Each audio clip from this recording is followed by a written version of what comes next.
Bonjour à tous, aujourd'hui j'ai décidé de faire une vidéo un peu différente de d'habitude, tout est dans le titre, les clichés qui entourent la noble profession des écrivains. On ne peut pas le nier, le métier d'écrivain nous a tous déjà fait un petit peu fantasmer, parce que ça a un côté classe et même un peu hipster, mais l'écrivain bien sûr est quelqu'un d'un peu mystérieux, il faut quand même prendre en compte que beaucoup de clichés sont véhiculés par les films. Comme cette fausse idée des écrivains commençait un petit peu à m'agacer, j'ai essayé de réunir un peu tous les stéréotypes que j'ai pu trouver pour dire que non, ce n'est pas toujours la vérité. Donc c'est parti pour les 5 clichés sur le métier de l'écrivain. Ah, les machines à écrire, l'outil essentiel pour écrire un bon livre. J'ai surtout remarqué ça dans la série NCIS où l'agent Timothy McGee, en plus d'être un agent spécial du NCIS, est un auteur de thriller. Il écrit ses livres sur une vieille machine à écrire, et d'ailleurs c'est ce qui va provoquer une série de meurtres dans je sais plus quelle saison, mais je veux pas spoiler. Alors bien sûr, écrire sur une machine à écrire, forcément, ça fait classe, ça a un petit côté old school, et puis bien sûr ça montre qu'on n'est pas comme tout le monde, mais franchement, soyons sérieux 5 minutes, écrire sur une machine à écrire c'est carrément chiant. C'est vrai quoi, vous faites une faute de frappe, ça y est, il faut que vous recommenciez toute votre feuille, vous oubliez un mot, vous ne pouvez pas revenir en arrière, et puis on ne parle même pas du coup des rouleaux à écrire, qui est vraiment très élevé. Peut-être qu'en m'entendant dire ça, vous êtes en train de vous indigner en vous disant que tel ou tel auteur a écrit son livre sur une machine à écrire. Je sais pas, par exemple, c'est vrai que Pierre Boulle, qui a écrit La planète des singes, a écrit sur une machine à écrire. Mais enfin, il faut quand même garder à l'esprit que ce genre d'utilisation reste vraiment très anecdotique.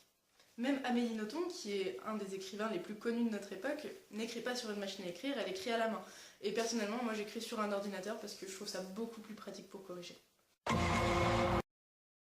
Je vous ai parlé de McGee avec sa machine à écrire, et bien figurez-vous qu'il va jusqu'à l'emmener dans des cafés pour écrire. Un ordinateur portable, je veux bien, mais une machine à écrire? Je ne sais pas pourquoi il y a un véritable mythe autour de l'écrivain qui travaille dans un café. Alors bien sûr ça peut être cool, hein, moi je l'ai déjà fait, c'est sympa, mais il ne faut pas se dire que pour écrire un livre, il faut absolument s'exposer à la vue de tous. Parce qu'en fait j'ai l'impression que c'est un petit peu ça, se montrer justement, montrer qu'on est un écrivain juste pour se la péter. C'est justement ce qu'a dit Yann Moix dans l'émission La Grande Librairie. En gros, il dit que les écrivains qui écrivent dans un bureau méritent le peloton d'exécution. Donc en gros, il vaut mieux écrire de façon très orgueilleuse dans un bar bondé, quitte à écrire de la merde, hein, plutôt que d'écrire tranquillement chez soi. Logique implacable. Mais bon, il ne faut pas écouter tout ce que dit ce cher Yann Moix. Hein. Par exemple, Éric Nolot lui avait fait remarquer qu'il essayait de jouer à l'écrivain.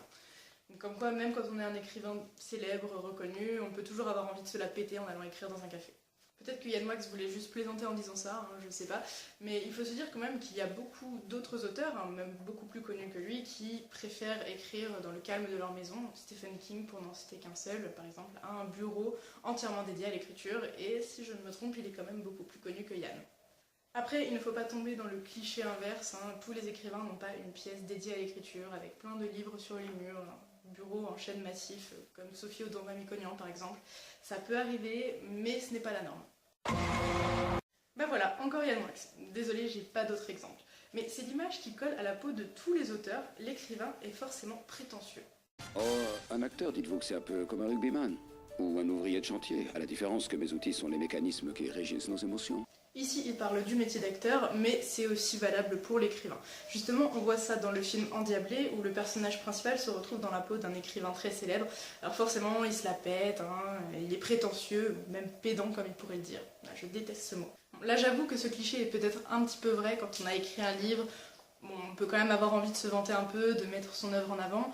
Puis bon, quand on a vendu plus de 100 000 exemplaires, hein, je pense que quand même on peut le revendiquer.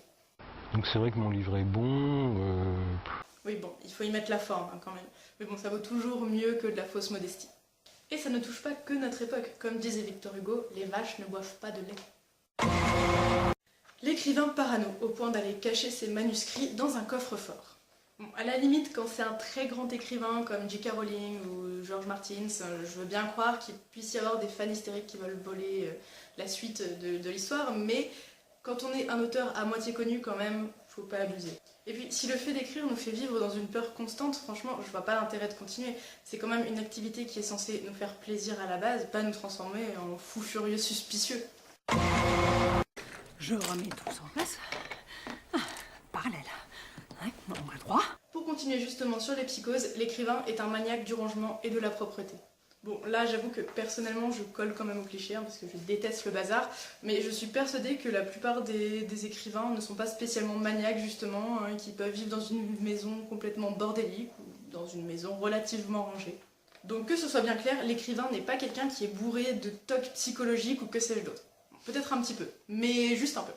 Voilà, c'est déjà la fin de ce top, j'espère que ma vidéo vous aura plu et n'hésitez pas à la partager à tous les écrivains que vous connaissez. Vous pouvez vous abonner à ma chaîne, me retrouver sur Facebook sur la page Abby McAlban et puis retrouver mes livres en vente sur abbymacalban.blogspot.com, je mettrai le lien en bas de la vidéo. Je vous dis à très bientôt et d'ici là, écrivez bien!